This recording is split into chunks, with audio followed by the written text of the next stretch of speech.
Good morning and thanks for choosing Fox 10 News on this Saturday morning. I'm Asha Staples. We want to check in first with meteorologist Matt Barentine for a look at our weekend forecast. A lot of rain yesterday. Is it going to be the same today, Matt? Yeah, I got some breaking news for you too. Tropical storm Hanna just became Hurricane Hanna within the last couple of minutes here. So now we're looking at a hurricane about to make landfall in Texas. We're not going to be getting directly impacted by this, but it does add some extra moisture into around the area. And of course, it'll also keep the things churned up in the Gulf. So we'll continue to have a high risk of rip currents. You have a storm anywhere in the Gulf and it stirs up the whole Gulf because, you know, the Gulf basically is just a big bathtub. So get waves here, there's going to be waves over here and over there. So just something to keep in mind. The Gulf is going to be churned up today thanks to what is now just became Hurricane Hanna. Just within a couple minutes ago, the latest update, the 7 a.m. advisory went from 70 to 75 miles an hour. Officially makes this a hurricane, the first one that's going to make landfall in the U.S. here so far this season, and it's going to make landfall there just south of Corpus Christi, Texas, and head into South Texas, bringing a lot of rain and obviously some heavy winds as well for them today. For us, periphery effects.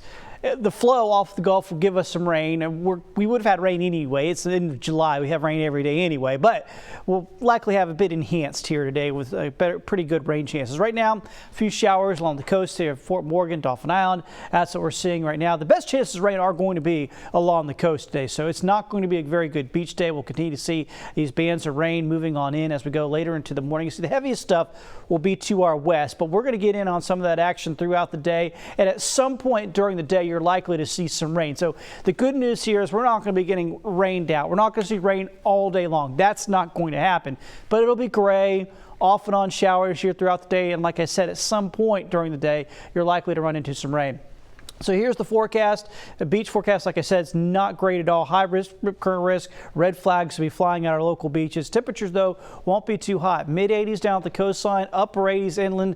So there's the silver lining to all this. It won't be a very hot day here across the Gulf Coast. Of course, I'll have more details, not only on Hanna out there, but we'll also check out Gonzalo, some other things going on farther out in the Atlantic. And, of course, we'll check out your long-range forecast coming up in a few minutes.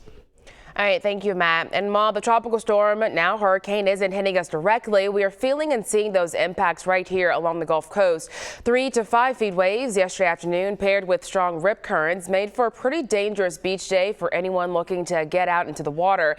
Even with single red flags flying, many were willing to take the risk going into this weekend. Beach safety crews are stressing the dangers of diving in, warning visitors to take extreme caution, advising them to stay out of the water. We've had several rescues throughout the last few days. We hope that the surf conditions die down so that people coming in town for the weekend can have a safe and enjoyable weekend. If you do plan to head out to the beach, just check on the weather, especially the flag warnings for the day, and make sure you know what they mean. You can always flag down a lifeguard if you have any questions. And so what happens if you get caught in a rip current? This animation from NOAA explains just how deceiving looks can be. Here you can see a man in what looks like a calm area, but a rip current is actually pulling him out into deeper water. If this happens to you, try to stay calm because panicking makes it easier for the current to pull you under. Instead, try to swim with the current parallel to the shoreline. Eventually, the current will let you go, and that's when you swim back to land. And if you still can't escape, tread water and try to call or wave for help. We continue to ask questions this morning. Authorities in Pritchard telling us that at least 3 people have been shot. Police say none of the injuries are life-threatening, but that all of the shootings happen around the same time. So we're working to gather more information. So as soon as we learn more, we'll be sure to get you updated on air and online. And switching gears a little bit, as the coronavirus continues to spread rapidly, businesses across the U.S. are struggling as they shut their doors for a second time. Fox News correspondent Jonathan Siri has more from Atlanta. The spread of coronavirus is still accelerating in many areas with more than 4 million confirmed cases in the U.S. That's up from 3 million just 2.5 weeks ago. And deaths are increasing as well. Florida reporting 4 straight days with more than 100 fatalities, including 173 on Thursday, a new record. Hospitalizations are trending down slightly in hotspots like Texas and Arizona.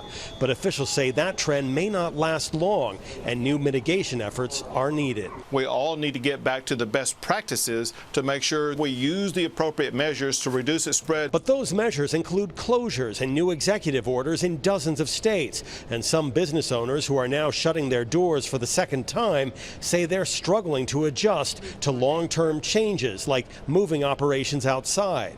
It's devastating to see them going through what they're going through.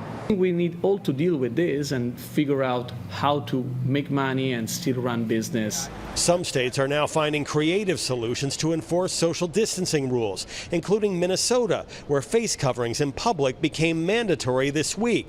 So city leaders in Minneapolis and St. Paul are handing out more than 4 million masks to local businesses and community groups. What's going to make the difference between a customer coming in and not being prepared and a business being able to say, let us help you? And a new CDC report shows about 40% of American adults have a pre-existing condition that puts them at greater risk for serious complications from the coronavirus. In Atlanta, Jonathan Seri, Fox News. And the case count in Mobile County not having a good week. It reportedly had its highest single-day number of COVID cases Thursday. And then yesterday, 211 new cases were reported, making those 2 days the highest two-day count so far. During yesterday's Mobile County health briefing, the county's chief medical officer, Dr. Laura Cepeda, also talked about sports, which are scheduled to start next month. I think the thing that would be a big mistake is to carry on like we always have without realizing that this is not a sports season like we've ever had before. Now, she was also asked about whether private schools would have to wear masks when school starts. She says it depends on whether or not Governor Ivey's mask mandate expires at the end of the month or not, because if it does, that decision will be up to each individual school. And while the number of patients with COVID-19 at hospitals is growing, there's some good news on a treatment, and it's been used here in Mobile for months. More than 2 months ago, Mobile hospitals got an experimental drug called remdesivir. Well, fast forward to now, and hospitals here say it's working. At Mobile Infirmary alone, they've treated more than 200 patients with the drug since getting it in May. And a study done by the company that makes the drug, they found it considerably reduces deaths by about 60% and shortened recovery. Remdesivir has been published in articles that it decreases the length of stay by almost 4 days on patients who have coronavirus. That's a very helpful thing because you can discharge people quicker and allows more beds to open up for other patients who have COVID. My request to everybody before we go to the questions is for patience. I know people are frustrated. People are in many cases scared, but I promise you that there are thousands of educators who have the best interest of your children at heart. And it will be a struggle, but we will get through it. Dr. Mackey added that precautions are being taken by local school systems to protect students as much as they can, but he also acknowledged there is risk. He said more than 25% of students are in systems that only offer remote classes for the first part of the year. That includes Mobile County Public Schools, the largest school system in the state. And despite nearly half the state's population falling under Governor Tate Reeves' emergency executive order mandating masks and limiting gatherings, it was not a good week in Mississippi. The governor's office expanding his executive order to 6 more Mississippi counties, now totaling 29. Reeves also took arguably his most drastic action yet, issuing a statewide order limiting social gatherings to 10 people indoors and 20 people outdoors. The order seems to directly target college students and young adults, which currently make up the largest portion of positive cases. Still in the middle of our most painful period of COVID-19 spread. By far, the group driving these higher numbers, we know, is people in their 20s. All bars, whether freestanding or attached to restaurants, will still be allowed to operate at 50% capacity.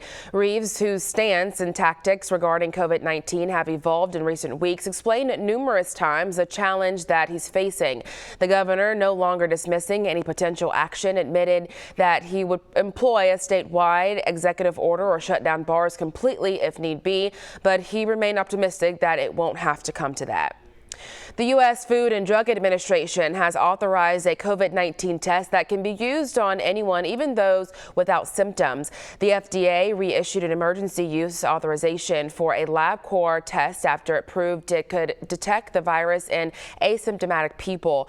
Not only that, but the company can test pooled samples of up to 5 swabs at a time, saving resources. The FDA says this broad screening could be a game changer in reopening schools and businesses. The test is only available through a prescription, and only a LabCorp test kit or a health provider can collect the samples. The CDC says some COVID-19 patients may experience lingering symptoms such as fatigue and a cough. In a report, the health agency said recovery from the virus can take a long time, even for patients who are young and have no chronic conditions. The CDC conducted a phone survey of adults and found 35% of them had not returned to their usual state of health 2 or 3 weeks after testing positive.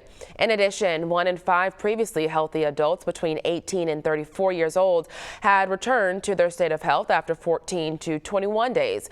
The CDC says their findings show COVID-19 can result in prolonged illness, and effective public health messaging targeting these groups is needed.